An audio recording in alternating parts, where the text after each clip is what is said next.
All right. Hello, everybody, and welcome to the show. You are now watching Permission to Exist, and I am your host, Permission to Exist, also known as PTE. Today is Thursday, June 9th, 2022. And on this evening, we are going to discuss narcissism starting young.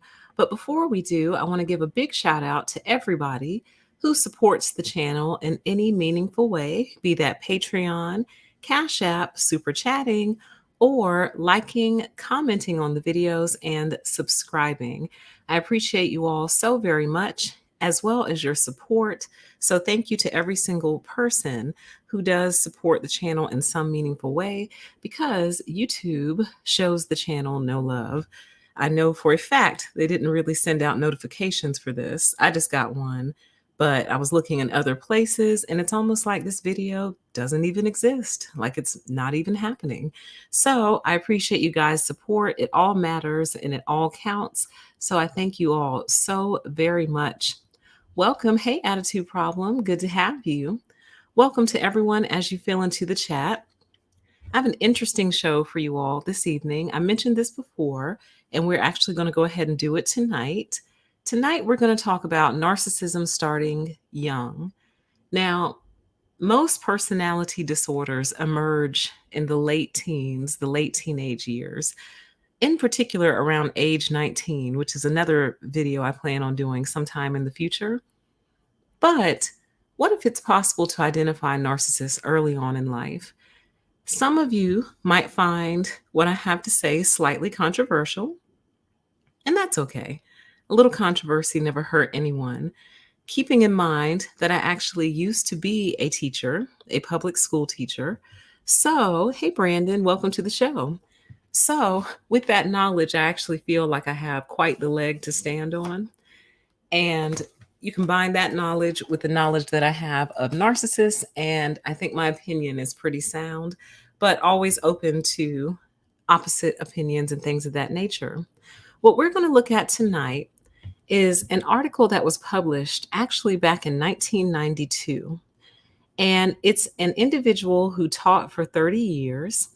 And after 30 years of teaching, he came to the conclusion that some students aren't failing because they're not capable of learning. He believes they're failing because they're going up against an oppressive, racist school system and refusing to learn from their teachers in that system. And he thinks that we all just need to be a little bit more understanding of that and that we could get through to the student. I can't tell you how much I disagree with that, but we're going to get into that and I'm going to share all my thoughts. Give me 1 second. Let me turn the AC off.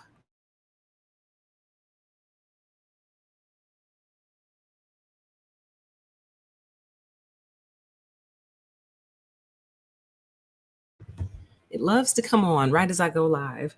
So, welcome everyone. So, the title of this particular article that we're going to look at is called I Won't Learn From You. All right, so let me get this pulled up and share it with you. And it's by Herbert Cole. So it's kind of long, but we're actually not going to read the whole thing. We're going to read the parts that I really feel highlight the narcissism that can be present in a small child. But before we do that, if I describe to you a person who was uncooperative and defiant, confident and cocky, sensitive, a person who manufactures drama, a very skilled manipulator, a person who feels the need to dominate any environment they're in, even if they're not capable of actually leading that environment, they just feel the need to dominate it because they're in it. A person who's threatened by authority, who engages in power struggles, who only cooperates when they get their way, someone who has excessive pride and ego, and someone who has the ability to not learn something, no matter how many times you show it to them. What would you think that I was describing? What type of person would you think that I was describing? You would probably think that I'm describing an adult, and in particular, you would probably think that I'm describing a narcissist. But everything that I just listed are the character traits of a child that he came across during his educational career. So we're going to take a look at this article. And I do want to point out before we start, the article itself has a definite bend towards race. And I'm actually not here to discuss the race component. I'm here to discuss the behaviors. Although during the course of the conversation, the race component might come up, I'm actually really not here to discuss the race or the racial element of this particular article. So I want y'all to keep that in mind. I'm here to focus on the behaviors. This was an article that I had to read for one of my classes, and I was triggered then, and I'm triggered now. So we're going to take a look at it together. Welcome to everyone who's listening and everyone in the chat. It's great to have you all here. So let's take a look at this article. I won't learn from you. Thoughts on the role of assent in learning. And assent basically means the expression of approval or agreement. So it's similar to consent. It says, years ago, one of my fifth grade students told me that his grandfather, Wilfredo, wouldn't learn to speak English. He said that no matter how hard you tried to teach him, he ignored whatever words you tried to teach and forced you to speak to him in Spanish. When I got to know his grandfather, I asked in Spanish whether I could teach him English, and he told me unambiguously that he did not want to learn. He was frightened, he said, that his grandchildren would never learn Spanish if he gave in like the rest of the adults and spoke English with the children. Then he said they would not know who they were. At the end of our conversation, he repeated adamantly that nothing could make him learn to speak English, that families and cultures could not survive if the children lost their parents' language, and finally, that learning what others wanted you to learn can sometimes destroy you. I discussed Wilfredo's reflections with several friends, and they interpreted his remarks as a cover-up of either his own fear of trying to learn English or his failure to do so. These explanations, however, show a lack of respect for Wilfredo's ability to judge what is appropriate learning for himself and his grandchildren. By attributing failure to Wilfredo and refusing to acknowledge the loss his family would experience through not knowing Spanish, they turned a cultural problem into a personal psychological problem. They turned willed refusal to learn into failure to learn. I thought a lot about Wilfredo's conscious refusal to learn English and have great sympathy for his decision. I grew up in a partially bilingual family and in a house shared by my parents, born in New York City, and grandparents born in the Yiddish-speaking Polish part of the Jewish settlements in East Europe called the Pale, and know what it's like to face the problem of not learning and the dissolution of culture. In addition, I have encountered willed not learning throughout my 30 years of teaching and believe that such not learning is often and disastrously mistaken for failure to learn or the inability to learn. Learning how not to learn is an intellectual and social challenge. Sometimes you have to work very hard at it. It consists of an active, often ingenious, willful rejection of even the most compassionate and well-designed teaching.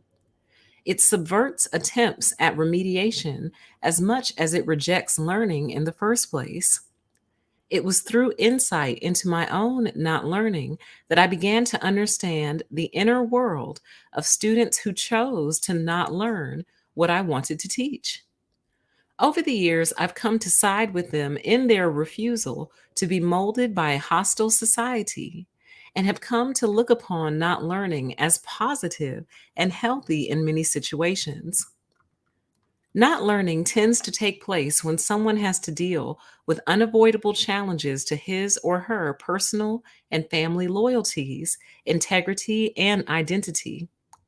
In such situations, there are forced choices and no apparent middle ground. To agree to learn from a stranger who does not respect your integrity causes a major loss of self. The only alternative is to not learn and reject their world. In the course of my teaching career, I've seen children choose to not learn many different skills, ideas, attitudes, opinions, and values. At first, I confused not learning with failing. When I had youngsters in my classes who were substantially behind in reading, I assumed that they had failed to learn how to read. Therefore, I looked for the sources of their failure in the reading programs they were exposed to, in their relationships with teachers and other adults in authority, in the social and economic conditions of their lives. I assumed that something went wrong when they faced a written text, that either they made errors they didn't know how to correct, or were the victims of bad teaching. Other causes of failure I searched for were mismatches between the student's language and the language of the schools, or between the student's experiences and the kind of experience presupposed by their teachers or their reading texts. In all of these cases, I assumed that my students had failed at something that they tried to do. Sometimes I was correct, and then it was easy to figure out a strategy to help them avoid old errors and learn free of failure. But there were many cases I came upon where obviously intelligent students were beyond success or failure when it came to reading or other school related learning. They had consciously placed themselves outside the entire system that was trying to coerce or seduce them into learning, and spent all of their time and energy in the classroom devising ways of not learning and short circuiting the business of learning altogether. They were engaged in a struggle of wills with authority, and what seemed to be at stake for them was nothing less than their pride and integrity.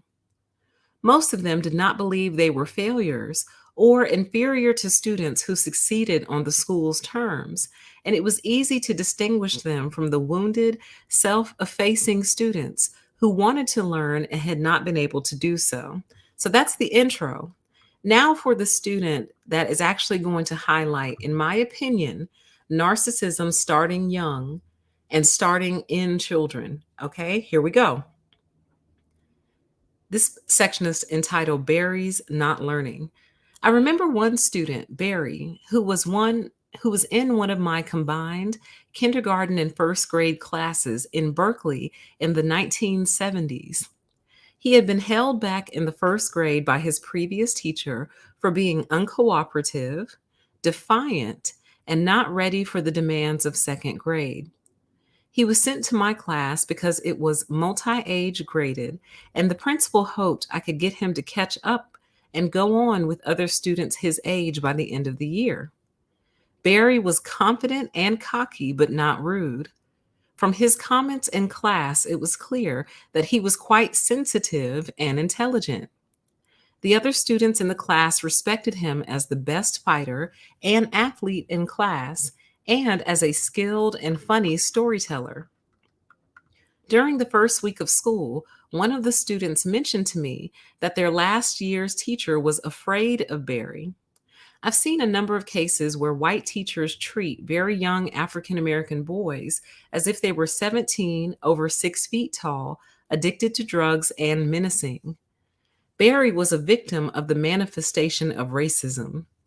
He evidently was given the run of the school the previous year and was allowed to wander around the halls at will, refuse participation in group activities, and avoid any semblance of academic work. Consequently, he fell behind and was not promoted from first to second grade. The first time I asked Barry to sit down and read with me, he threw a temper tantrum and called me all kinds of names. We never got near a book.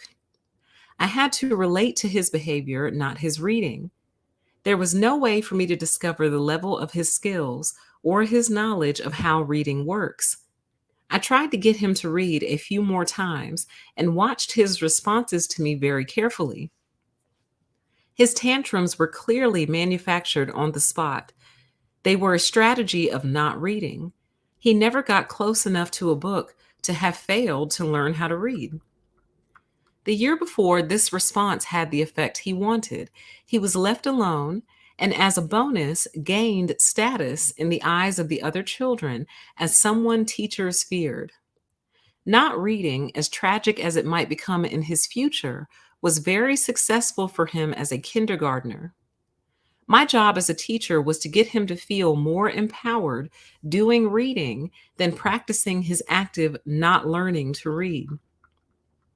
I developed a strategy of empowerment for Barry and didn't even bother with thinking about remediation. I was convinced he could learn to read perfectly well if he assented to learn how to read. The strategy was simple and involved a calculated risk. I decided to force him to read with me and then make it appear to other members of the class that he read so well that his past resistance was just a game he controlled. The goal was to have him show me up in class as if his past failure was a joke he was playing on us all, and display to the entire class reading ability he didn't know he had. I prepared myself for a bit of drama. One Monday afternoon, I asked Barry to come read with me. Naturally, all of the other students stopped whatever they were doing and waited for the show. They wanted to see if Barry would be able to not read one more time. He looked at me, then turned around and walked away. I picked up a book and went over to him. Then I gently but firmly sat him down in a chair and sat down myself. Before he could throw the inevitable tantrum, I opened the book and said, "Here's the page you have to read. It says, 'This is a bug. This is a jug. This is a bug in the jug. Now read it to me.'" He started to squirm and put his hands over his eyes. Only I could see a sly grin forming as he snuck a look at the book. I had given him the answers and told him exactly what he had to do to show me and the rest of the class that he knew how to read all along. It was his decision to go on playing his not learning game or accept my face-saving gift and open up the possibility of learning to read. I offered him the possibility of entering into a teaching learning relationship with me without forcing him to give up his status, and fortunately, he accepted the gift. He mumbled, "This is a bug, this is a jug, this is a bug and a jug," then tossed the book on the floor and, turning to one of the other children, said defiantly, "See, I told you I already know how to read." This ritual battle was repeated all week and into the next, subsiding slowly as he felt that the game was no longer necessary and that he was figuring out the relationships of letters to sounds, words, and meaning. After a while, reading became just another one of the things that Barry did in class. I never did any remedial teaching or treated him as a failed reader. In fact, I was able to reach him by acknowledging his choice to not learn and by tricking him out of it. However, if he had refused assent, there is no way I could have forced him to learn to read. That was a very important lesson to me. It helped me understand the essential role will and free choice play in learning, and taught me the importance of considering people's stance towards learning in the larger context of the choices they make as they create lives and identities for themselves. Over the years, I've known many youngsters who choose or chose to actively not learn what school, society, or their families tried to teach them. Not all of them were potential victims of their own choices to not learn. For some, not learning was a strategy that made it possible for them to function on the margins of society instead of falling into madness or total despair. It helped them build a small, safe world in which their feelings of being rejected by family and society could be softened. Not learning played a positive role and enabled them to take control of their lives and get through difficult times. Okay? Now, the article goes on. It gives two other examples. I will link this for you if you're interested in reading the rest, but I'm just going to come down to the very last paragraph, which kind of serves as a summary, and then I'm going to give my commentary on all of this.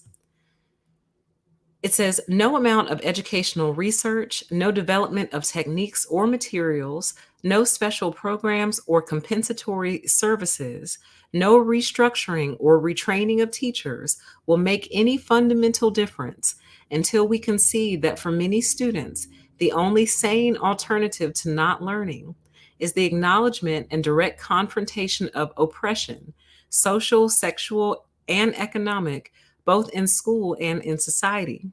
Education built on accepting that hard truth about our society can break through not learning and lead students and teachers together, not to the solution of problems, but to direct, intelligent engagement in the struggles that might lead to solutions. Okay?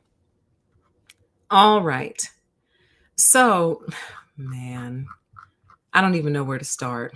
So I took notes so I would kind of know where to start. So I took notes on the actual article. So the premise of my live stream, the reason that we're here is because I felt like this article truly illustrated how narcissism starts young in our society.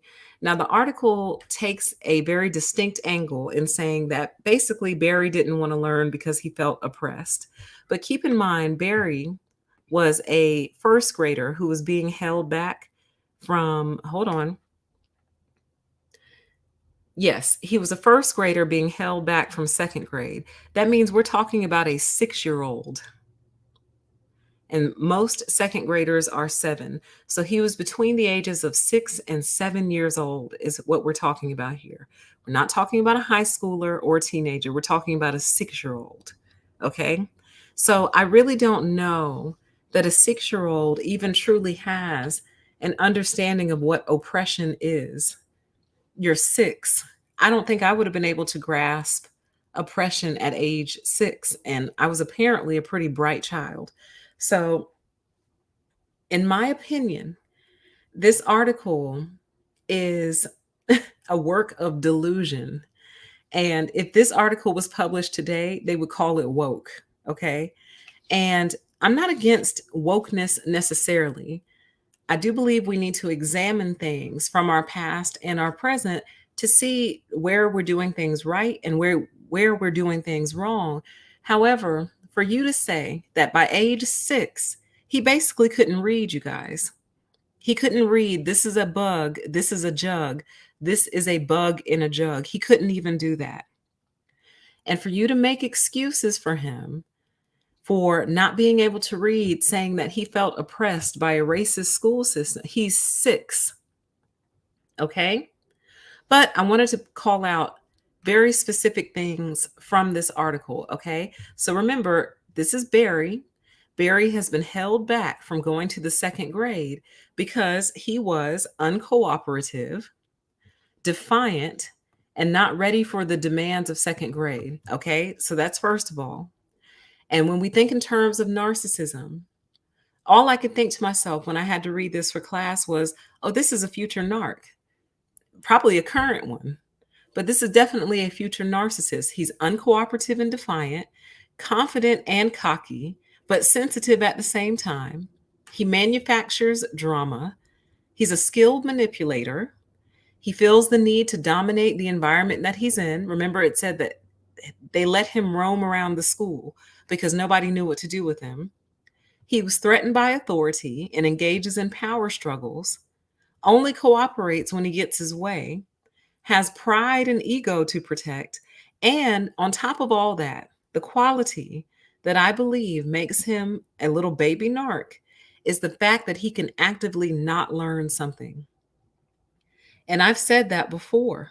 I've said that narcissists have this unique ability to not learn. So when I saw this in my class, I was like, oh my God, it's really a thing. Oh, no, sir. The chat says it's a kid. Come on. No, sir. That's why we're here. That's exactly why we're here. Because we think, oh, it's a kid. He'll grow out of it. Or, oh, it's a kid. Cut him some slack. Like, no, honey, this is where it starts. This is where it actually starts. So let's talk about it. Let's see. Where is that paragraph? Oh, this one was up higher. So I wanted to come back up here where it says learning how not to learn is an intellectual and social challenge. Sometimes you have to work very hard of it. It consists of an active, often ingenious, willful rejection of even the most compassionate and well-designed teaching. So the fact that you can literally force yourself to not learn something, how do you think that carries over into adulthood? And it's active, ingenious, and a willful rejection of even the most compassionate and well designed teaching. That's a narcissist. A narcissist willfully rejects what you're trying to tell them or trying to teach them. They can literally turn it off. Okay.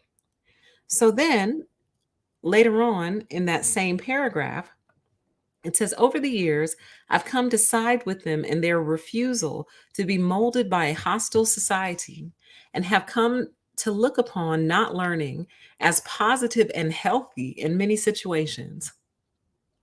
So, chat says, right, no one's saying he's full blown, but everything has a beginning. Absolutely.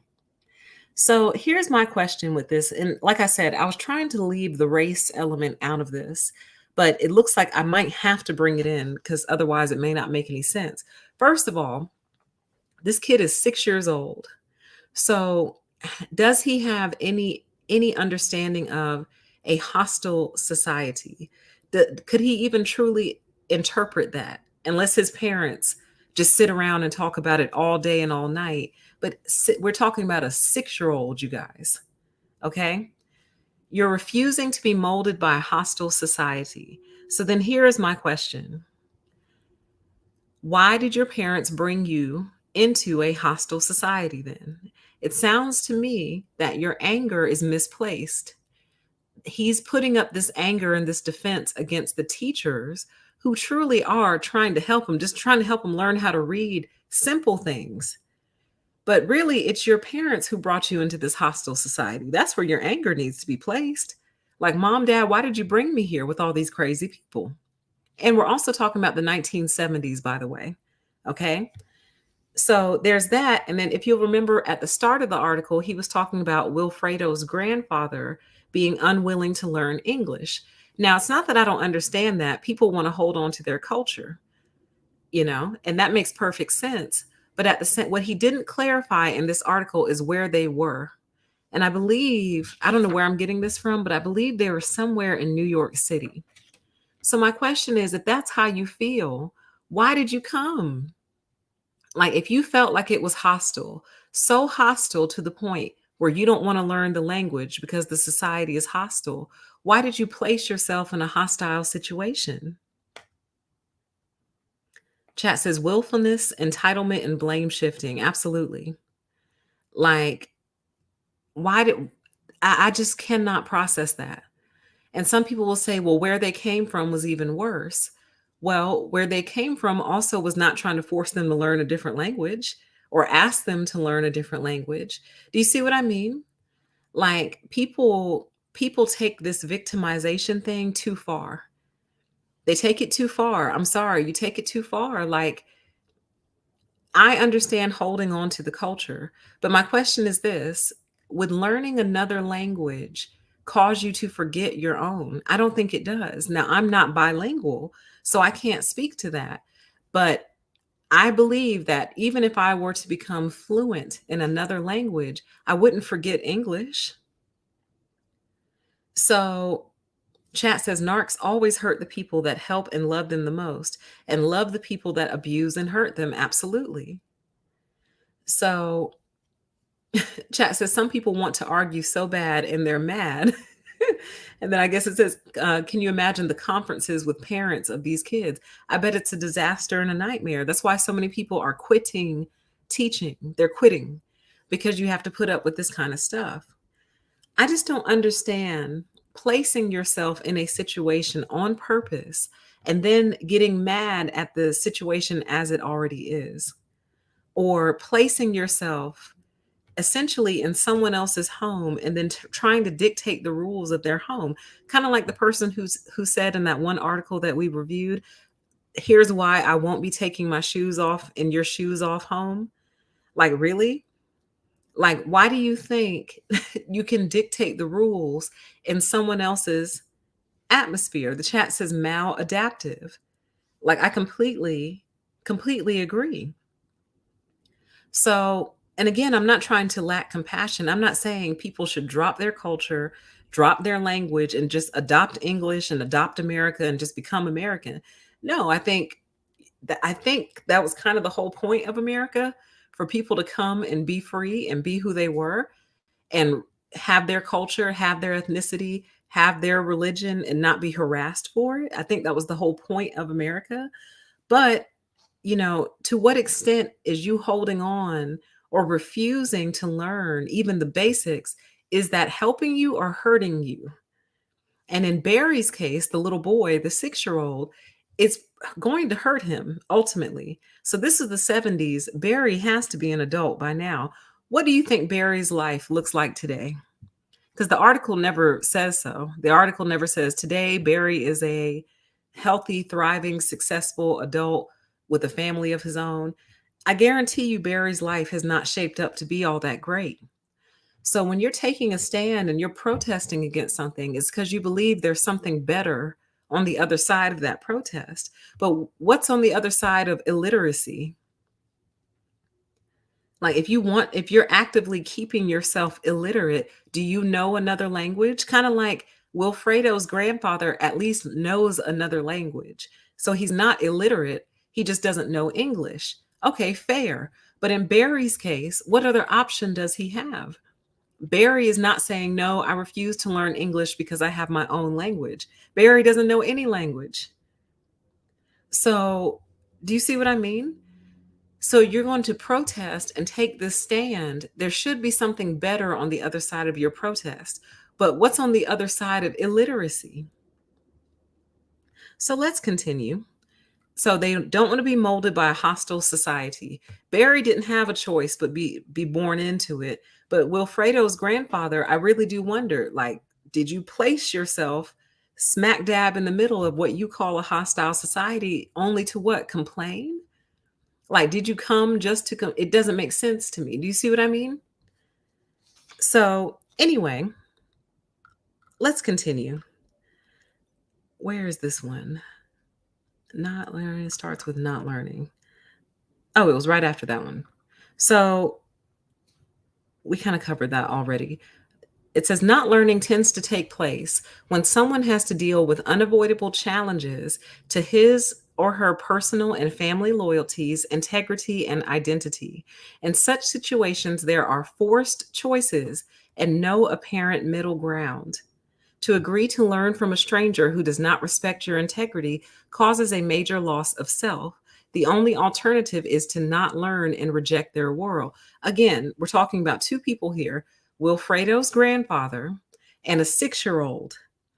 So, who, like, I guess what I'm asking is, first of all, where did this 6-year-old even develop an idea of choice in terms of education?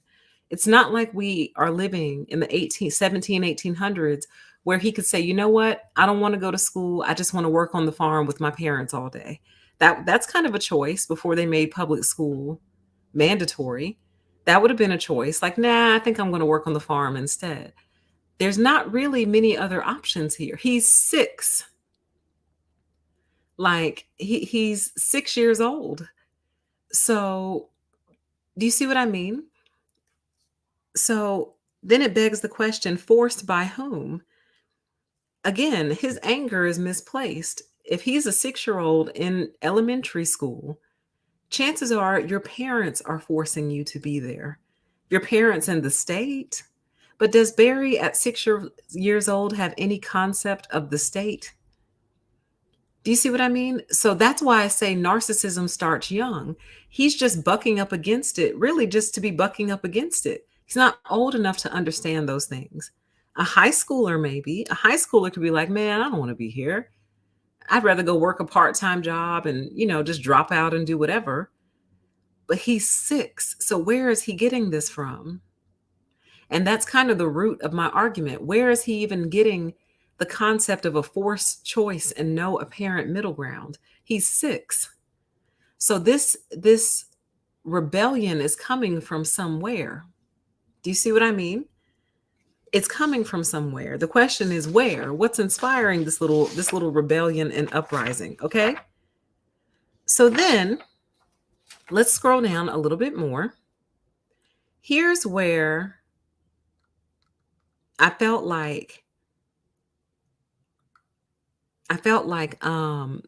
it was really starting to detail the narcissism. So it says, in all of these cases, I assumed that my students had failed at something that they tried to do.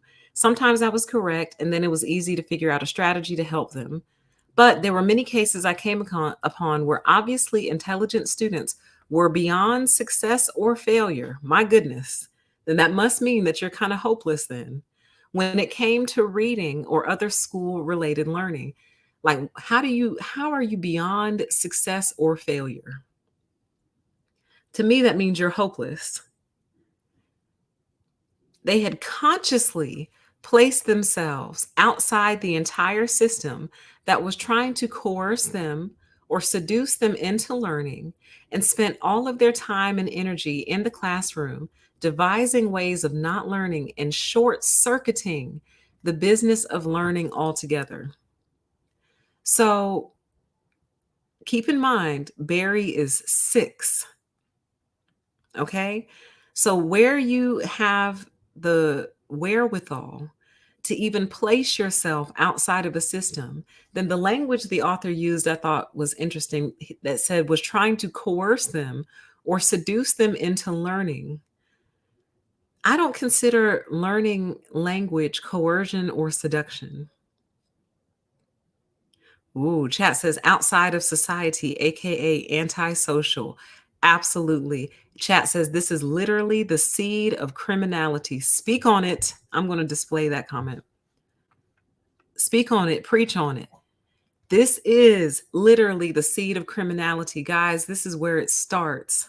This is how it starts. Now, the author has taken on this super woke approach of, the system is trying to coerce them and seduce them into learning. Nah, the system is trying to keep you from being illiterate AF. I told y'all this. God, what show were we talking about? Where I was basically telling y'all don't date anyone who's illiterate. That was basically what I was telling you. If they're illiterate, don't date them, because you're going to have nothing but problems out of them. Because keep in mind, first of all, this illiteracy is chosen. This kid is actively forcing himself not to learn language on purpose to protect some sort of integrity, some sort of pride, some sort of ego at age 6, y'all. But not knowing how to read, what is the alternative to that? There is no alternative on the other side of not knowing how to read. You know what I mean? I could understand almost not wanting to pronounce the words in a way that you deem proper, or in Barry's case, he probably would say, well, I don't want to learn how to talk like a white boy. Okay, so you put a little spin on it. You put an accent on it. You speak with a little bit of an accent or whatever to make it feel more real to you. Fine, but at least you still know how to read. This fool couldn't read. This is a bug. This is a jug. This is a bug in a jug. He couldn't even read that, you guys. So what is the alternative to you not even knowing how to read little words? Chat says, because criminality is the only thing on the other side of illiteracy. Talk about it. I'm telling y'all, it starts somewhere. And this is where it starts. The question is, where did they get this idea from, though? I think the author is projecting a lot onto the kid, but at the same time, if there are teachers out there who think like this, that means that you don't see that this child is basically actively on their way. They're on their way, a pathway of destruction, basically. Not because they reject your version of history, or not because they reject, the school system itself. They reject something as basic and fundamental as reading, you guys, and not in favor of another language. They're not fluent in another language. They don't know any other language, but they just don't want to learn yours. So I won't learn yours. I'll terrorize the class, terrorize the school, walk around the school all day because no one knows what to do with me. And whenever they try to get me to learn, I throw a temper tantrum. So what's the alternative? And there really isn't one other than a life of criminality typically, or someone who only learns to communicate physically, meaning they probably get into a lot of fights, fist fights, physical fights, things of that nature. Everyone's wondering why all these shootings are happening all over the place. There's been like one a day for the past 2 weeks, maybe 3 weeks. There's been like a mass shooting a day. I guarantee you, some of those people, not all of them, but some of them are probably illiterate. And that illiteracy, there's nothing on the other side of that. So when you don't know language, when you have not mastered the language of the place that you live, the only way you learn how to communicate is physically and typically through violence, basically, because you don't know how to any other way to get your point across. Chat says, bingo, illiteracy leads to physicality as a means of expression. Absolutely. So when I tell y'all don't date people who can't read, write, speak, or spell, I mean it, you guys, because typically when they get angry inside, they can't vocalize it. They can't verbalize their anger. So they resort to violence. Y'all, I'm telling you, okay? I'm telling you. So now, and then it says that they devise ways of not learning and short circuiting the business of learning altogether. And the thing that I find the most fascinating about this part is they also somehow short circuit memory. So they can see a word a million times and not remember how to spell it. You know, like surely by age 6, you know that B makes the B sound, U makes the sound, G makes the G sound. So you can't string those together and say the word bug. Nope. It's really, really crazy. Like, it's kind of scary. And this was written in the 70s. And look at our violent crime today. Look at it. It's through the roof. And I believe it stems from this, you guys. I really do. Like, I believe command of language, not just English, any language, whatever language that is around you when you are born, having a command of that language or lack thereof will completely 100% dictate your future. I really believe that. I do. Okay. So let's move on. Let's move on to Barry here.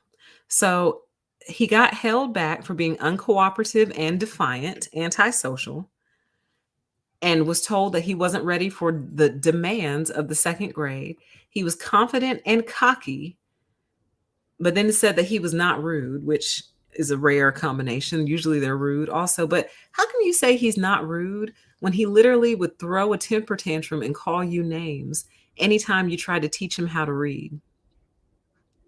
And see, to me, I believe that the refusal to learn how to read, this is why I think narcissism starts young, or it can start young. And why I think this is a sign of it is because I think somewhere they know, if I learn how to read, I'm going to be held accountable. I'm going to be held accountable.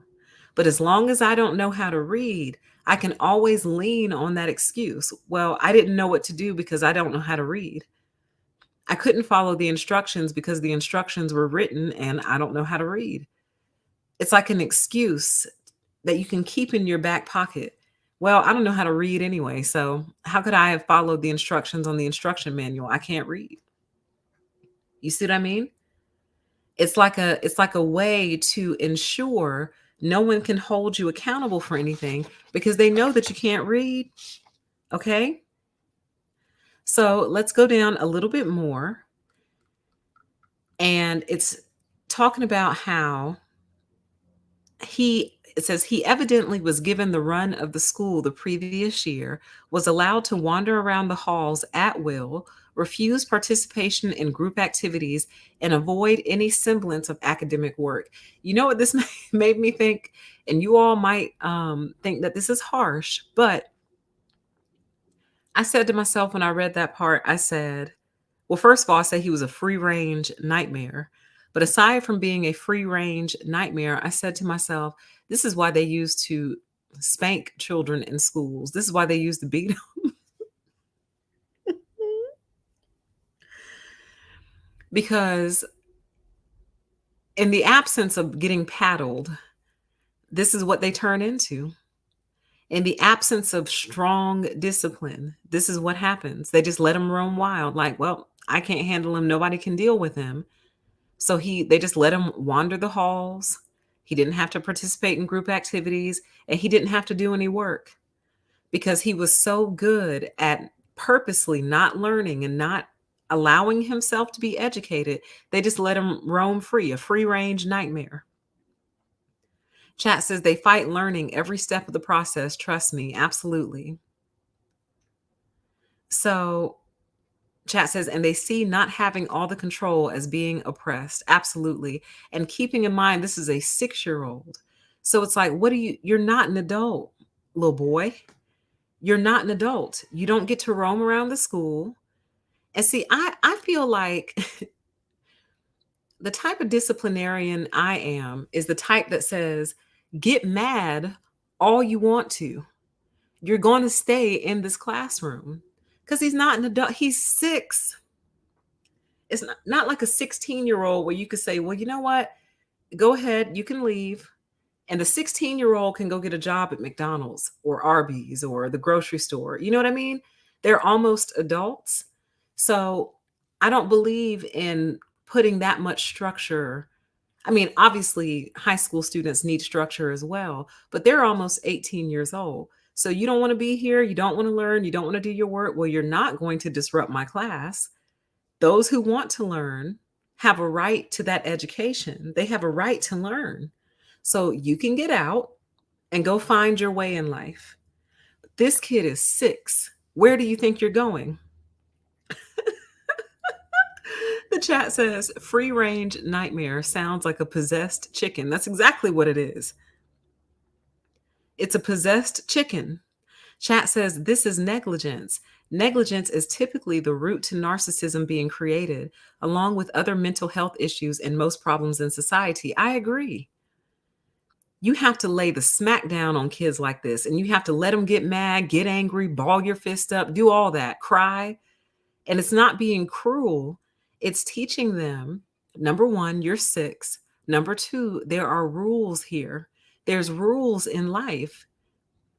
And when you're older, here's how I would have appealed to him. I would have said, when you're older, you can make the decision to not do all the work you want, and you can flunk out and be whatever you want to be. That's your right. Right now, you're 6. You can't even drive a car. You can't drive a car. You can't get a job. Like, you have to chop that thing at the root. You have to pluck it up by the root, or else it will grow into an absolute nightmare. I would love to know who he is today. Who he is today, what he turned into today.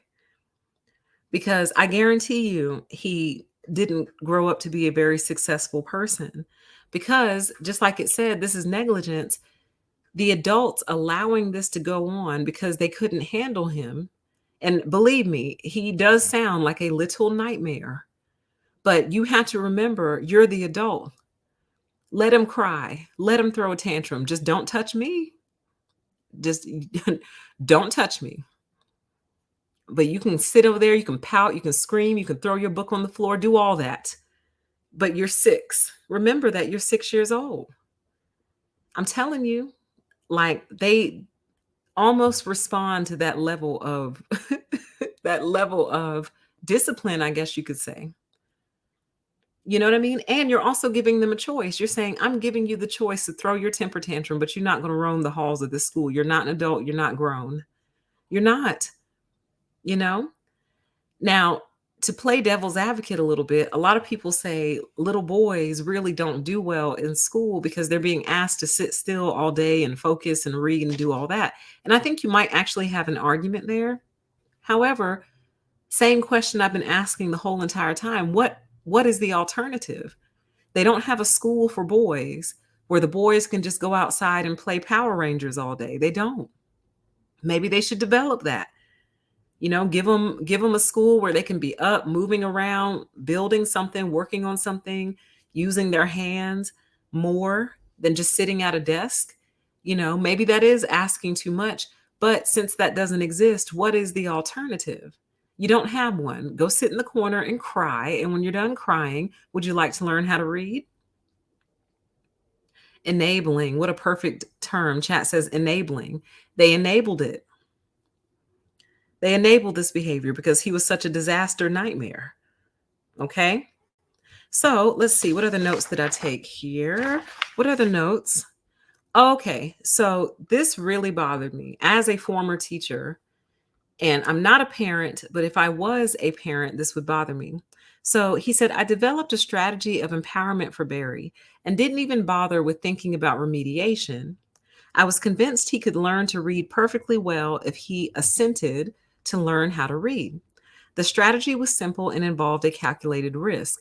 I decided to force him to read with me and then make it appear to other members of the class that he read so well that his past resistance was just a game he controlled. So this teacher basically had to manipulate and trick, and he used the word trick in this article. He had to trick this little boy into learning how to read.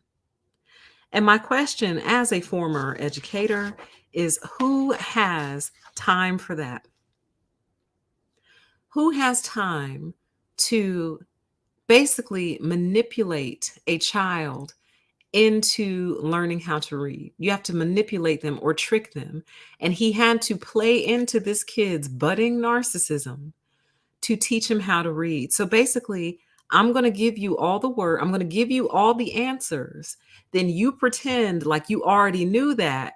And then when you turn around to your classmates, like, see, I already knew how to read. Like, really?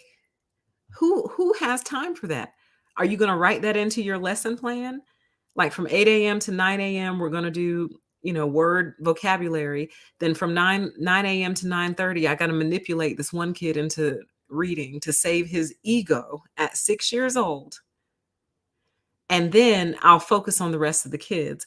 That was the other thing that bothered me. My question that I was asking myself when I read through this article was, what were the other kids doing while you're busy playing mind games in order to try to get this child to learn how to read? The other kids are suffering in the process. The other kids, oh, what a good point. The chat says, what's the effort in even trying? Right.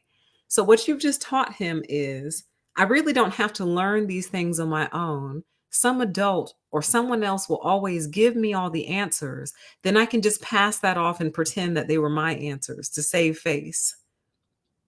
I can just basically get someone else to do all the work for me, copy them, and then pass it off as if it's my own to save face for the fact that I probably could read if I would just try, but I don't want to learn from you. I don't want to make it look like you taught me how to read, even though the person absolutely did. But he had to sit there and manipulate this child and play tricks. He had to trick him how to read. This is a bug. This is a jug. This is a bug in the jug.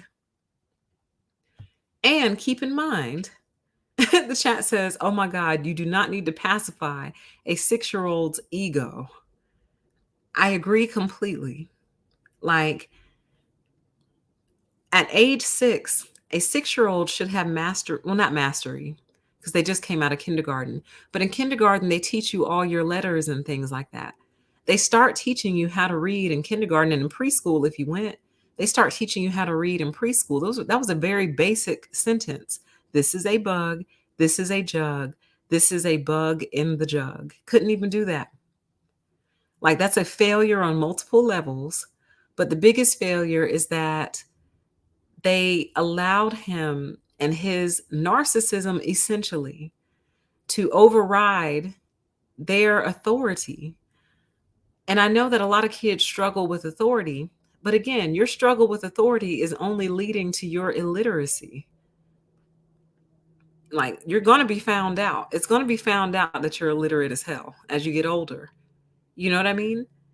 Like, appeal, since he's got such an inflated ego like an adult, say, look, when you get older, Don't you want to date girls? Well, girls like boys who can read. So when my students used to hit on me because, yes, they were very forward in that way, I would say, I don't date men who can't read. I would look them right in their eye and say, I don't date men who can't read. Sorry. Oh man. Oh, come on, man. That ain't fair. Man, I can read. See? Yeah, I bet you can. You can read now, huh? You can read now, right? I don't date men who can't read or spell or write. And I really think that did something for them. I do. I think that probably changed their life. The chat says the teacher is more annoying than the student. I couldn't agree more. I think that probably changed their life. I don't date men who can't read. It's like, oh man, oh man, maybe A, B, C, D. This is a bug. This is a jug. This is a bug in the jug. See, I told you I could read. Don't count. You just learned today. Should have been known how to read. Sorry. Well, I'm going to learn how to read. And when I learn how to read, I'm going to come get you. Okay. All right. I'll be waiting. And these were 16, 17-year-olds. They were very forward. But I guarantee you they were all little berries. Keep in mind, I worked in the bad kids school. I worked in a school where they sent them where basically if they kept screwing up, they were going to end up in jail. Some of them had already been arrested before and were just let out for different reasons or whatever. So they were already on the wrong path. And my school was the school that was trying to make one last effort to straighten them out before they ended up in jail. Okay. So many of them were behind. I had 16-year-olds in the 8th grade, 17-year-olds in the 8th grade. So, they were already cruising down the wrong pathway. So, moving on, there's a few more things I wanted to point out. It says, I offered him the possibility of entering into a teaching learning relationship with me without forcing him to give up any of his status. And fortunately, he accepted the gift. Like, listen, he's 6, okay? I'm not concerned about your status at age 6. Like this is, 16-year-olds in the 8th grade. It was really bad. And you know what most of their problem was? Most of them could not read, write, speak, or spell. They couldn't do it. Couldn't do it. I'll never forget the day one of my students came up to me and said, Miss PTE, how do you spell white? And I said, like the color?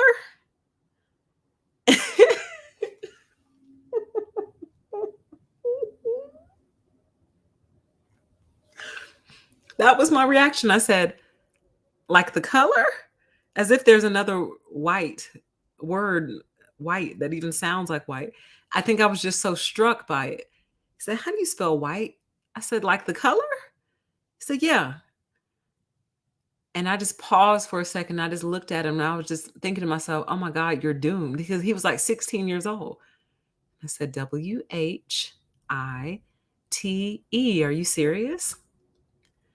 Yeah, I just wasn't sure. I was like, so you mean to tell me like all the t-shirts that you bought were on the package, it says one white tee, or the tennis shoes that you bought where it says on the box color white?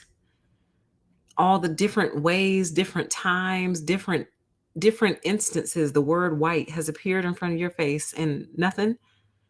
Oh yeah, I just didn't know. Okay. Well, I should have made him go get the dictionary, but the problem is he already didn't know how to spell it. So how could he find it in the dictionary if he didn't know how to spell white? But you see what I mean? Like it was stunning. I wonder how he's doing today. But I feel like this is an adult behavior, giving him the possibility of entering into a teaching learning relationship without forcing him to give up any of his status. Sounds like you're dealing with an adult. It sounds like you're dealing with a full-grown adult. Like, I don't know why this triggers me the way that it does. I really don't, because I think this was the beginning of the end for for public school in America. Because keep in mind, this is written in the 1970s. So, like, when we first started, I always get this word wrong. Here I am talking trash about reading, writing, speaking, and spelling, and I always get this word wrong. I think it's nope. I'm just gonna look it up. I know how to spell it. Let me see here. When we started, pronounce it for me. Google, how do you pronounce this word? Kowtow. Kowtow. Kowtow. Kowtow. Kowtow. Kowtow. Kowtow. When we started kowtowing to students' narcissism and probably their parents' narcissism as well, that was the beginning of the end. When we started to allow them to engage in these behaviors to their own detriment, that was the beginning of the end. Because you refusing to learn how to read really only hurts you and ultimately society at large, but truly it only hurts you. And those of you who tuned in to my most recent live streams where we were talking about stupidity, the definition of stupid, according to the second to the last one, second to the last one, is people who are willing to hurt others and themselves for no gain whatsoever. So you not learning to read really only hurts other people later on in life, but it definitely hurts yourself and you have no gain from that. The only thing this kid was gaining from this was status among his 6-year-old peers. So you gaining status among your 6-year-old peers doesn't help you. And as you get older, you being illiterate only harms yourself. That is the definition of stupid. So chat says the parents are 10 times worse. Couldn't agree more, right? So I'm laughing at my notes. Where is it where he actually said he had to trick him? Let's see here. Blah, blah, blah, blah, blah. This is a bug. This is a jug. This is a bug in a jug. It's up here somewhere. Here it is. It says, I never did any remedial teaching or treated him as a failed reader. In fact, I was able to reach him by acknowledging his choice to not learn and by tricking him out of it. Who has time for that, honey? What if this teacher wasn't skilled enough to trick this kid into learning? What if the teacher didn't have time to try to trick you into learning? Like, then he still wouldn't know how to read to this day. He would have gotten held back again. Now he would have been a third grader in the first grade because their teacher didn't know how to manipulate him into learning how to read, basically, which is all of those games are, I guess you could say, like learning educational games. You're technically trying to trick them into learning, but that's what your brain is supposed to do. Your brain is supposed to be absorbing these things. And the fact that it's not, and the fact that you've already actively put up this resistance to learning anything new is going to translate into an adult who refuses to learn anything new or refuses to absorb new information. That is a narcissist. We've talked about it so many times where we say it's almost like their brain is closed off. I think one time before we called them a brick brain. They're brick brained. Nothing in, nothing out. It's a sealed, closed system.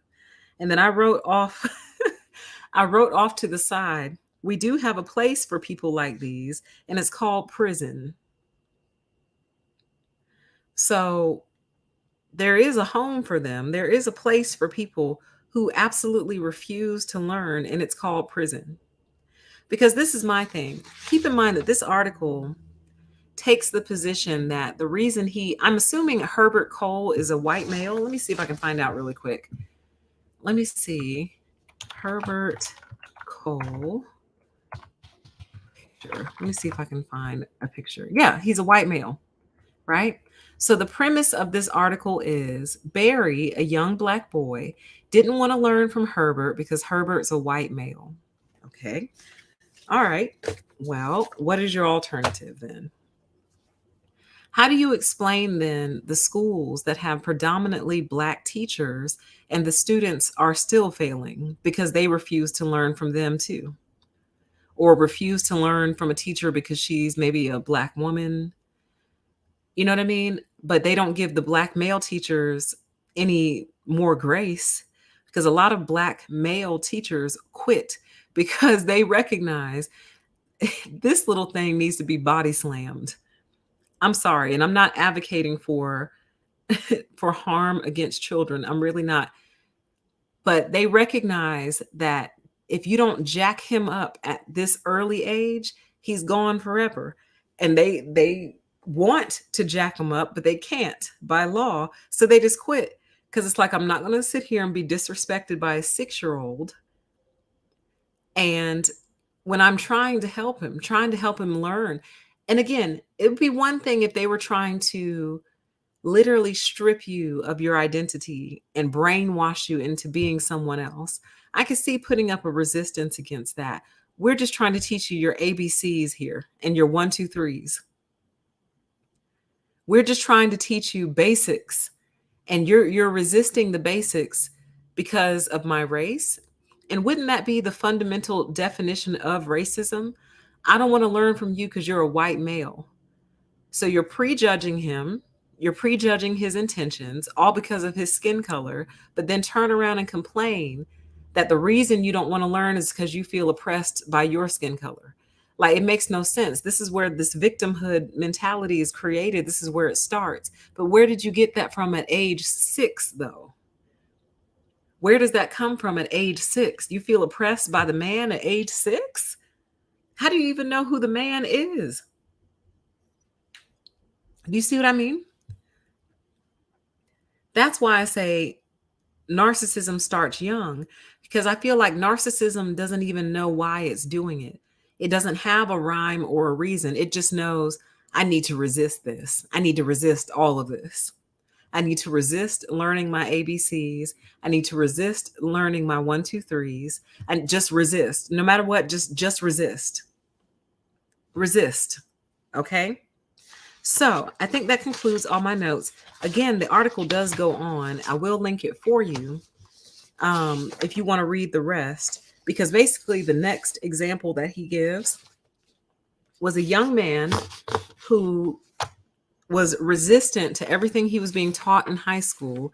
Then he shows up to some college course, I guess, where you can just kind of sit in and observe, and basically argues and debates with the teacher for like 2 or 3 sessions straight, rejecting everything the teacher is saying. And once again, I'm thinking to myself, if this is not a debate class, you're allowing this person to come in and just take over the class and dominate because they don't want to hear what you have to say. Even though you're totally open to what they're saying, they don't want to hear what you have to say. And once again, we are kowtowing to the narcissist in the room. Why do we kowtow to the narcissist in the room? Why? This is how they get so bad. This is what makes them go out of control, because nobody will stand up to them. It sounded like nobody would stand up to this little boy. The only one who would stand up to him was the teacher, who had to trick him into reading, "This is a bug. This is a jug. This is a bug in a jug." But he never got disciplined. He never actually got called out on his bad behavior. He just got tricked into learning how to read some very simple sentences. So it's kind of like, what do we do next? Do we have to isolate them and teach them all by themselves to preserve their fragile ego? Why is your ego so fragile already at age 6, though? Do they need to be taught by themselves? Do they need to be isolated and learn alone? Or is the idea of learning just so counterintuitive to a narc that it doesn't matter if you isolate them by themselves, if you give them private tutoring, one-on-one teaching, remote learning, in person, it doesn't matter. They're going to reject it all. So there's that. So let me see what other notes I had. That was the notes I took on the article. Again, this article is entitled, "I Won't Learn From You." And that made me think of adult narcissists.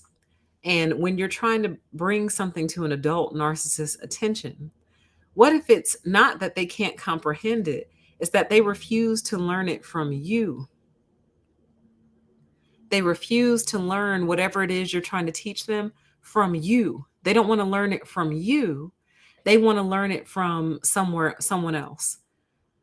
I can't think of anything more ignorant or foolish, but narcissists are ignorant and foolish, honey. I refuse to learn this thing from you because I've made a decision about you. I've made a prejudgment about you. And as a result, I'm not going to learn and will actively work against learning whatever it is you're trying to teach me. And it starts young. It starts in schools. So again, this teacher's whole premise is that they're not learning because we're trying to strip them of their integrity and culture and knowledge of self by trying to teach them the ABCs.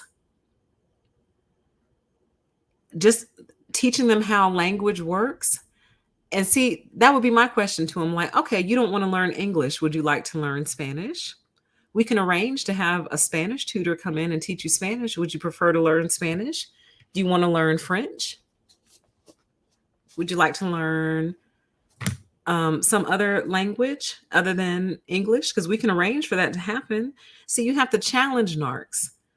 I don't want to learn this because it's the white man's language. Okay, would you like to learn a different language? What would you like? You see what I mean? What is the alternative? So it's really fascinating. I thought it was really, really interesting. And I was super triggered when we were assigned this.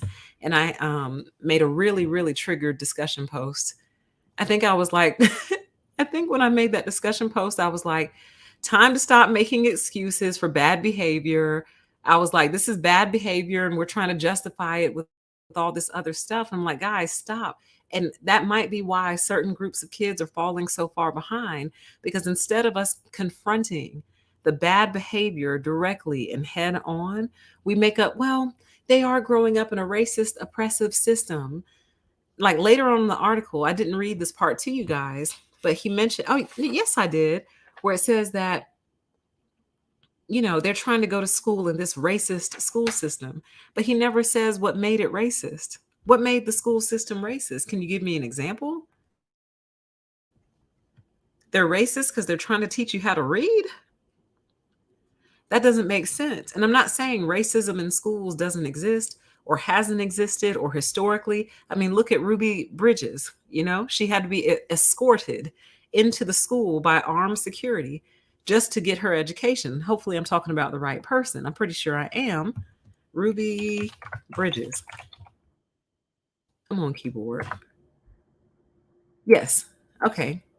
So, I mean, there's just one example. Okay, we know that racism definitely existed, but I don't think there's anything racist about you trying to teach my kid how to read. Chat says, back in the day, racism was the motivator to get an education. Now it has been perverted. Absolutely. When did I have this assignment? A couple months ago in one of my classes. I'm like, no, you need to check this behavior. My discussion post was so triggered. I was like, this behavior needs to be checked. It doesn't need to be coddled. You all are basically letting him run you and run the school because he puts up such a tantrum to learning. See, I don't see your little tantrums. Throw a tantrum. I'll sit there and look at you on the floor and I'll be like, wow, that was impressive. 8 stars. 8 stars out of 10. Now, you're going to get back up here so we can do this, or you're going to stay on the floor? You're going to stay on the floor? Okay. All right, class. So as we were saying, this is a bug. This is a jug. This is a bug in a jug. Now your turn. And I'll leave you on the floor. Throw your tantrum. Because without fail, when they got through throwing their little tantrum, they would get up off the floor, sit in their desk, and I would go up to them and be like, are you ready now? Well, let's do it. You know what I mean? Like, you have to check it.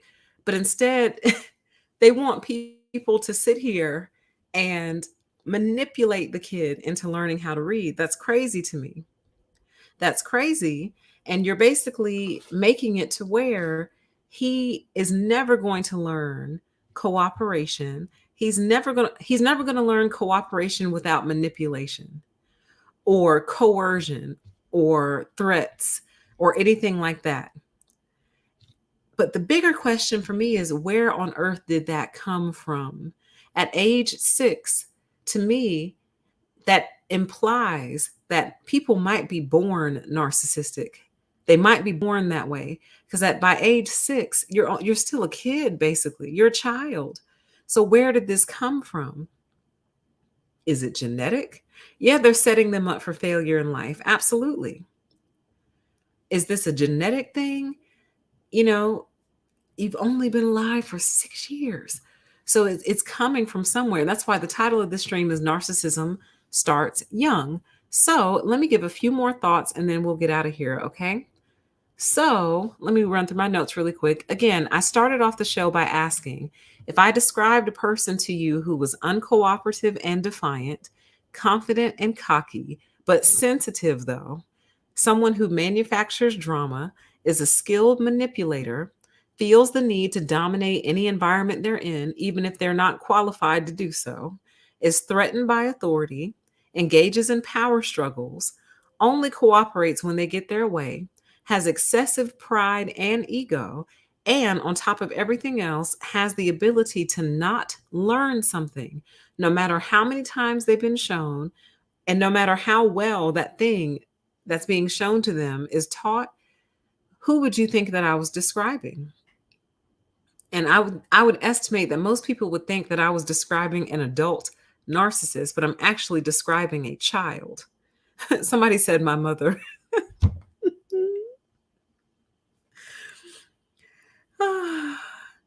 Like you would think I was describing an adult. This is a child that we're talking about. And it's like, how did you even learn to do that? How did you learn to manufacture drama? How did you learn to become a manipulator? Why are you already threatened by authority and engaging in power struggles? Why do you already have excessive pride and ego that needs protection? Already, like you're not 16, you're 6.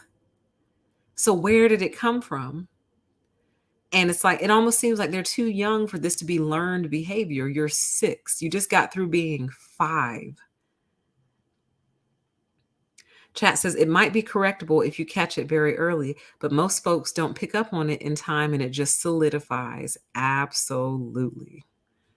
Absolutely, it solidifies. Because it makes me wonder, what kind of child was he in kindergarten? If this is how you're acting in first grade and got held back from going to the second grade, then how are you behaving in kindergarten? See, I'm a firm, what has happened to the school system today is we are, oh Lord, kowtow, right? Kowtow. Kowtow. We are kowtowing to these children and we're not allowing them to experience the consequences of their actions. See, I believe in flunking you or failing you if you've earned it, with the understanding that I've done my part. I informed you. I made it easily accessible. I taught you, making sure that my lessons are thorough. In other words, I'm not just some sorry ass teacher who expects you to earn A's and I haven't done my part. I've done my part. You refused to do yours. You earned an F. You earned it. You need to hold that F and think about it. And if you get held back 4 times, that's just what happened to you. Maybe we need to develop a school for kids who refuse to learn and let them go be amongst each other to see who their peers are going to be in the future. You flunked out of first grade 4 times. All right, well, you have officially aged out of the first grade. We're not going to pass you forward. We're not just going to give you grades to push you along. We're going to hold you back until you do what you have to do, until you actually do the work or show mastery so you can move forward. But instead, we kowtow to them and allow them to matriculate through the system without having learned anything. That's how I ended up with 16-year-olds in the 8th grade when I was a teacher, because they had been consistently passed through, but their behavior was also getting worse and worse and worse, to the point where they had basically been kicked out of the regular public schools and sent to the school that I was at. So the school that I was at was more so for behavior problems, but I'm looking to develop a school for those kids who are just like Barry, who refuse to learn, keep flunking out. Well, you can go to the flunky school then. but they have got to experience the consequences of their actions, or they will grow up to be nightmare human beings, absolute nightmares of children and adults. Chat says a result of the No Child Left Behind failed policy. Absolutely. Absolutely. Like I've heard stories of teachers basically being told, like being approached by their principal and saying, you have a lot of students with F's. Can you just give them D's so they can move on? And the teacher will put up a fuss, and then the teacher gets in trouble for that. That's why a lot of really good teachers quit, because they refuse to do that. It's like, no, if I just keep passing them through, we are doing them a tremendous disservice. And most of them will enter into the criminal justice system because of it, because no one ever taught them boundaries. No one ever taught them limitations. No one ever taught them cause and effect and the consequences of their actions. So let me go through some of my notes here that I have outside of the article. It says, blah, there's the train, if y'all can hear it. I already asked that question. That question was, how in the world does an attitude like this form in a child? And then I asked the question, where do you think Barry is today? And who do you think Barry turned into? Do you think Barry turned into a productive citizen? I think the only hope for Barry would be the military and boot camp, where they're not going to play that mess with you in the military and in boot camp. They're not going to play little games like that with you at boot camp and in the military. Let's see here. I said strong narcissism emerges typically in the late teenage years, but I do believe the seeds start young. So then that makes me wonder, are people born narcissistic or are they created? I don't know. And then I said, what do you do with a person who has decided that they're not going to listen to you no matter what? Like, what do you do with a person like that? We do have a place for you. You're not going to like it, though. And then I wrote, think about adult narcissists. We often call them evil idiots because they cause harm. Then they refuse to learn from the harm that they've caused.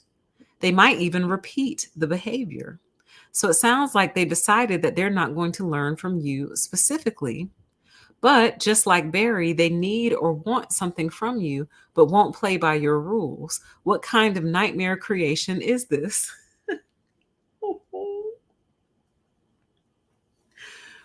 A narc in the making? It's a narc in the making. And then let's see here.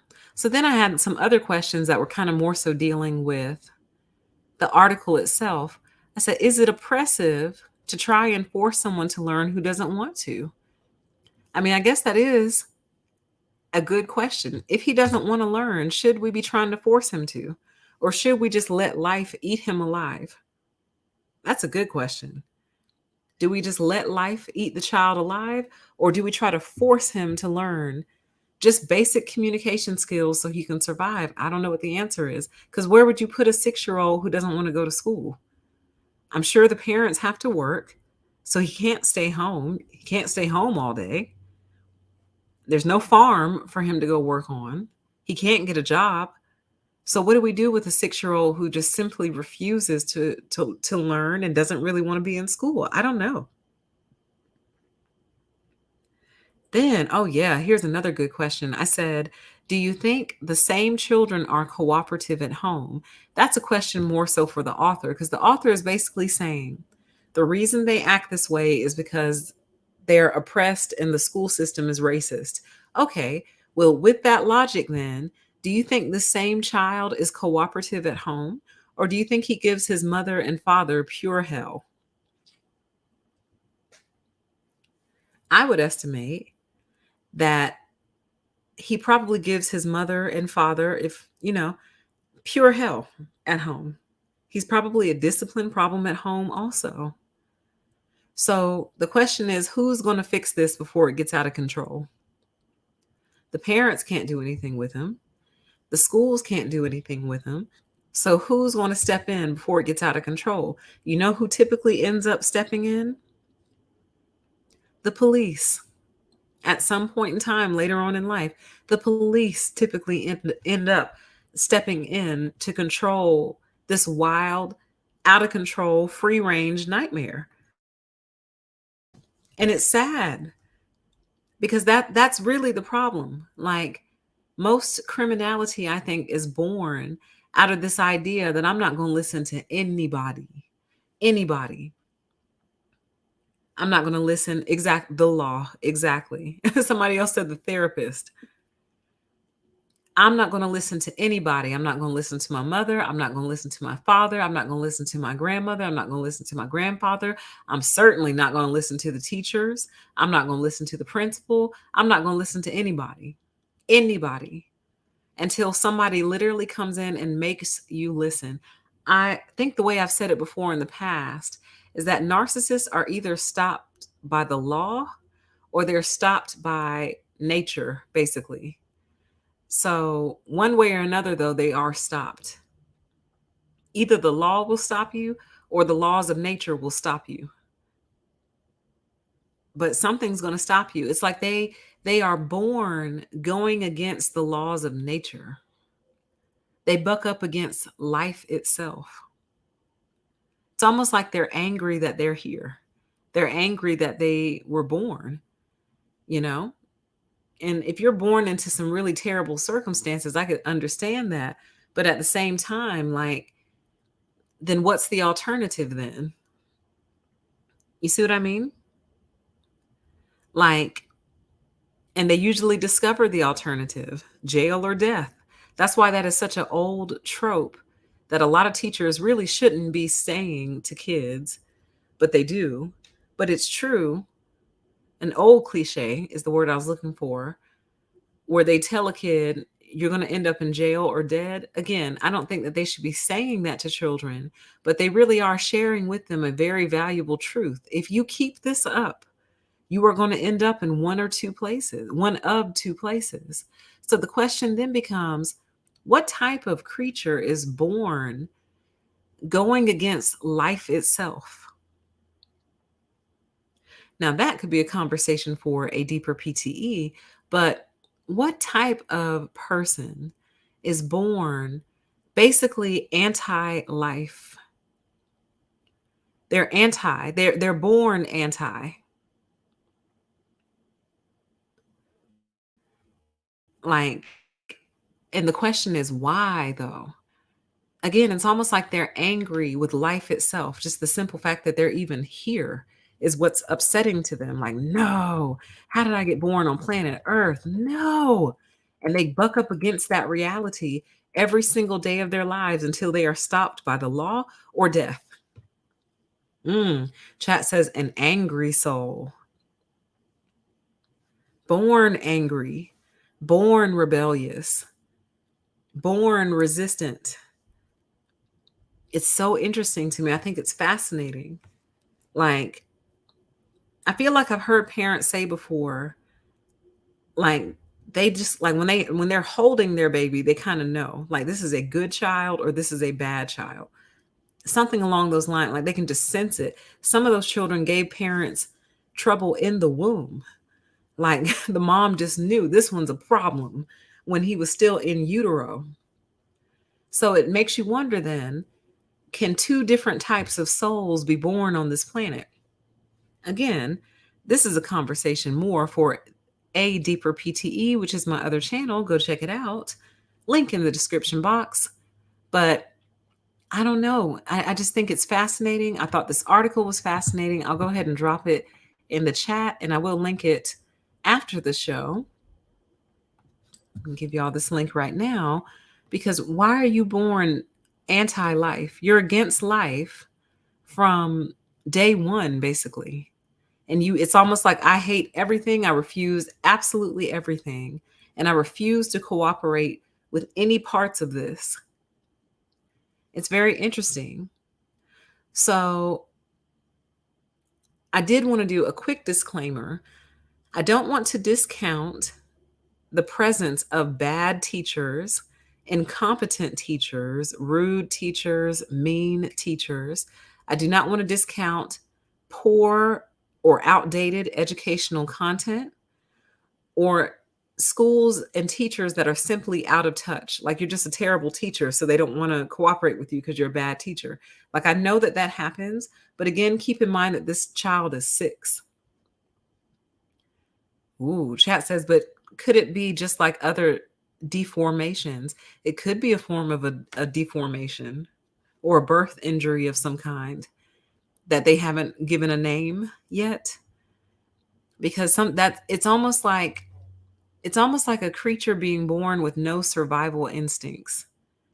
Because here's the way I saw it when I was considering this article. Like, I really did not enjoy the majority of my schooling. Like, it wasn't fun for me. The fun part was seeing my friends, the different school activities, the field trips. Obviously, I lived for a field trip, loved it. But here's the way my brain worked.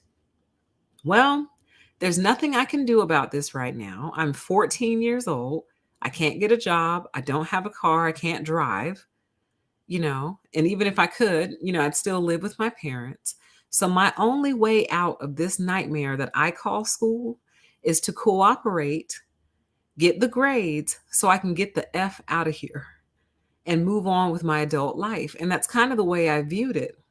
I was like, yeah, this is a dumb assignment. This is really, really stupid, but let me go ahead and do it so I don't have to be bothered with it anymore so I can get out of here. That's the way my brain worked. Let me just cooperate with it so I can leave. That's how I thought about it. And it worked. Like it literally worked. Because yes, I've come across teachers that aren't all that bright, especially in college. I've come across lots of assignments that I thought were really, really, really stupid. And they probably were really, really, really, really stupid. But when I weighed all my options, I realized there's really nothing I can do about this right now. If I drop out, that's going to ruin my chances for the future in many different ways. So let me just go along with this madness to get out of here. That's how I kind of viewed it. That's how I saw it. And it worked. It was a good strategy, So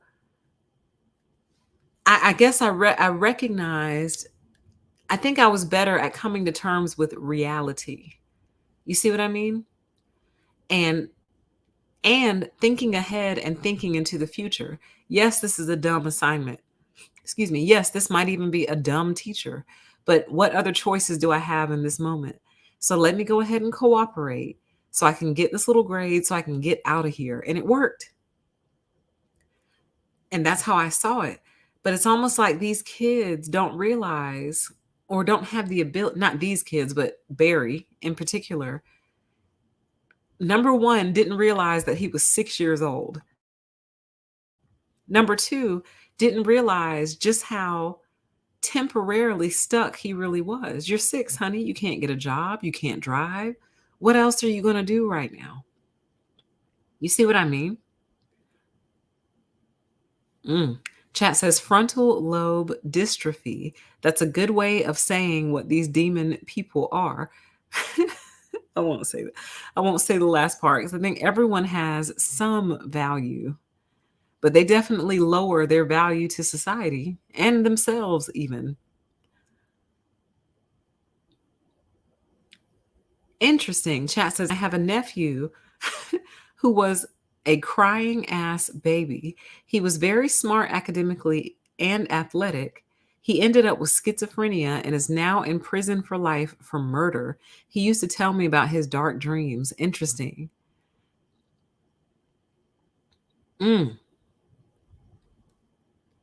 Kids like Barry really are going to be messed up. Absolutely. And it's not that I'm all, oh, be compliant and follow authority and listen to authority. Y'all know how I feel about that.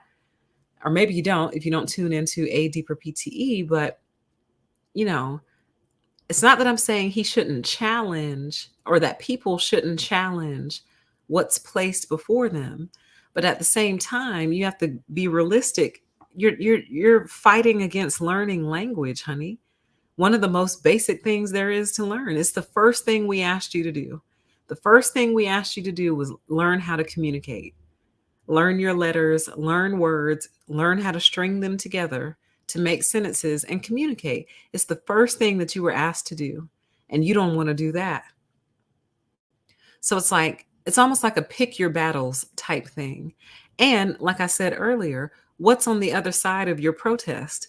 Because typically when people are protesting, they believe there is something better on the other side. They don't like the current state. So they're trying to protest to get it to a better state. So what are you protesting for? The right to be stupid? Like, Rich, seriously, like, what is your protest about? It's like, okay, I don't want to learn from you.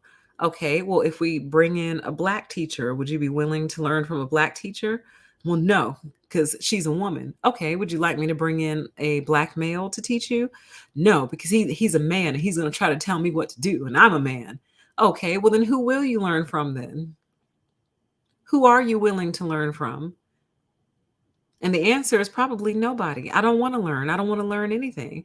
So is that a form of cruelty? Trying to force them to not be stupid? Is that a form of abuse? Chat says yes, the right to be stupid. And my whole chat says Satan. They want to learn from their daddy Satan. It's like I want to go back home to hell where I was and continue to learn from my daddy Satan. I mean, it's a good question. Who will you don't want to learn from the white man, you don't want to learn from the white woman, you don't want to learn from a black man, you don't want to learn from a black woman. Well, who do you want to learn from? Like, who? You know what I mean? So let me see what other notes I have here in front of me. Welcome to everyone in the chat. It's so good to have you all. It looks like I've covered. Well, one more thought. I said communication is fundamental to the human. So if you reject the communication of the country in which you live, which communication will you use? Physical communication? And we brought that up earlier.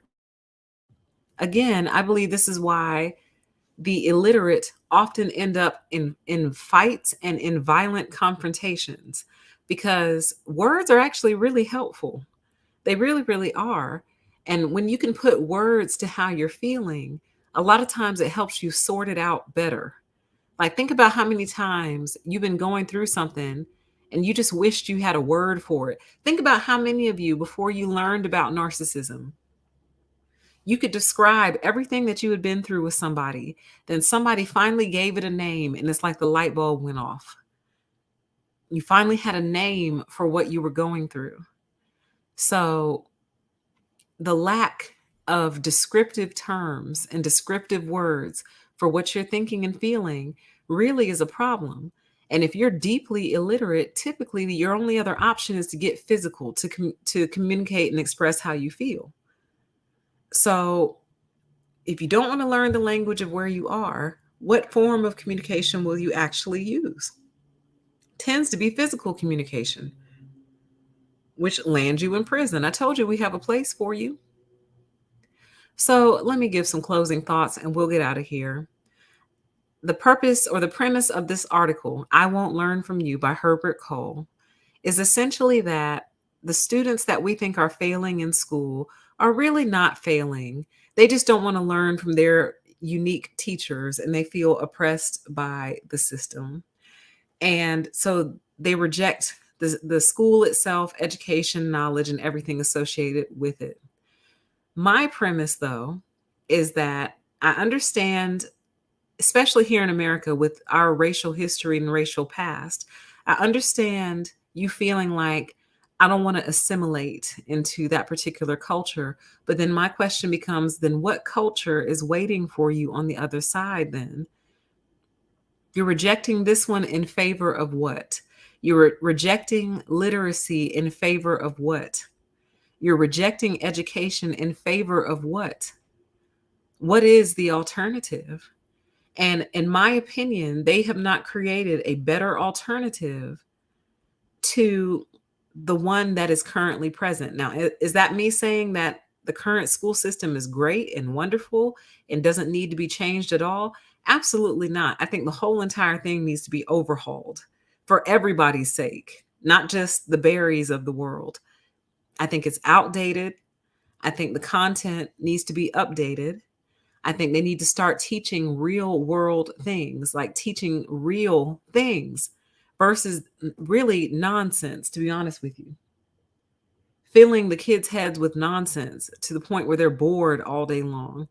You know what I mean? Like teaching the same concepts that we learned when we were in school, y'all. They're still taking the same approach, is what I mean.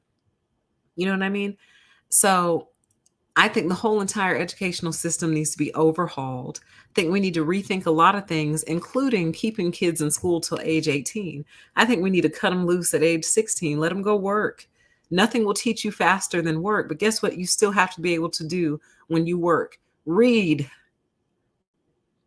You still have to be able to read on the job. Any job, you need to be able to read, period. You need to be able to do simple math at least. Simple math, simple calculations. Even if it's just the basics, addition, subtraction, division, and multiplication.